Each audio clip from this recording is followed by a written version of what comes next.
All of the landscape features needed to run fire behavior models in IFTDSS are contained in landscape files. So here's an example of one where we've got elevation, slope, aspect, fuel model, canopy characteristics. These are downloaded from Landfire, and Landfire is a nationwide wall-to-wall landscape dataset. So if you don't have a landscape yet, one of the fastest ways to get that is through the cycle landscape evaluation and the create upload landscape card, which takes us to Map Studio. We can also navigate to Map Studio directly from the top navigation tab.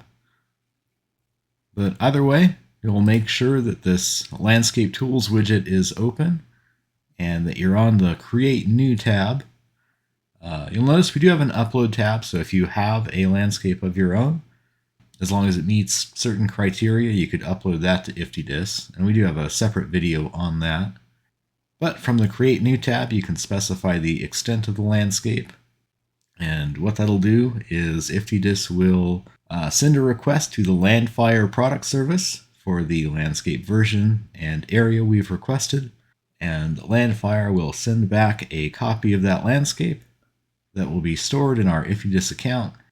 To create this extent, we can either use the rectangular draw tool here, this select draw mode, and you'll notice once you do this, you'll see the coordinates as well as the area. If we needed to draw this again, say I wasn't that happy with this area, I could click draw mode once more and redraw it. You can also edit, copy, and paste in these coordinates. So if you had north, south, east, west coordinates, you could paste those here. Or if you have a shape or a shape file, we could select that here. So for example, this project area shape file, I can select that and it will show up with that shape file on the map, and we can see we've got the rectangular extent listed, and this will be our landscape extent. And notice the turquoise box here. It's at the outer extent of our shape. This will be our landscape area. This area between the turquoise box and the black box is our landscape buffer. So this information will come down from Landfire as well, and this is about a 3-mile buffer, so when you run models like minimum travel time or landscape burn probability, this allows fire to burn into or out of our main landscape. Important note here, if you run reports in IFTDSS and don't specify an area of interest, those are just going to be reporting on the area inside of this turquoise box, just your landscape. If you make edits or model fire behavior on the entire landscape, that buffer will be included in the edits or fire modeling. But in terms of reports, you're just going to get what's inside of the turquoise box. For Landfire version, we can select that. We've got a drop-down menu here. Fire behavior fuel model, we can choose between fuel model 40 or 13. I can give our landscape a descriptive name. Oftentimes in IFTDSS, the landscape will show up without the folder that it's stored in. So having a name that you can kind of tell at a glance what that landscape is can be pretty helpful. Then to keep ourselves organized, these are stored in folders in Workspace, and if you don't have a folder yet, you can click this plus button and create a folder. If you've already created one, there's a drop-down menu here. And then we also have a notes field.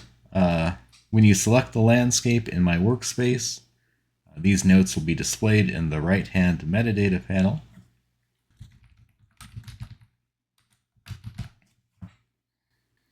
I'll put a brief note in here and click Create. You can see we got a couple notifications saying our landscape is being created. If you go into Workspace, You can see the status here. It's being requested from Landfire. Landscapes typically take a few minutes to download, so we don't have to wait on that here. I'll go ahead and click a version that I've already created.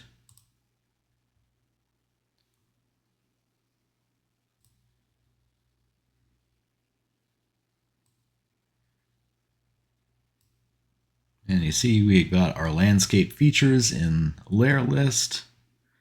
We can toggle these off and on. Once it's been created, the landscape will be stored in my workspace and it will be available throughout IFTDSS and drop-down menus wherever a landscape is required. One note here, we can also get report statistics on our landscape. So if I were to click File Options, see Request a Report, and we could either get this for the entire landscape or a specific area of interest. And I've already requested this report, so this button down here just says View Report. If I hadn't done that, it would say Create Report. But you can see once we open the report, we've got all of the landscape features. Slope, aspect, fuel model, the canopy characteristics. These are shown both in a smaller map view as well as bar charts, pie charts, and table versions, and these can also be exported. So for example, this table, we can get this data in a few different ways. Any figures in here we can export as well, either as PNGs, JPEGs, or PDFs, whichever format you prefer to work with. Or if you wanted to pull down this entire summary report, there is a download report button here in the top right.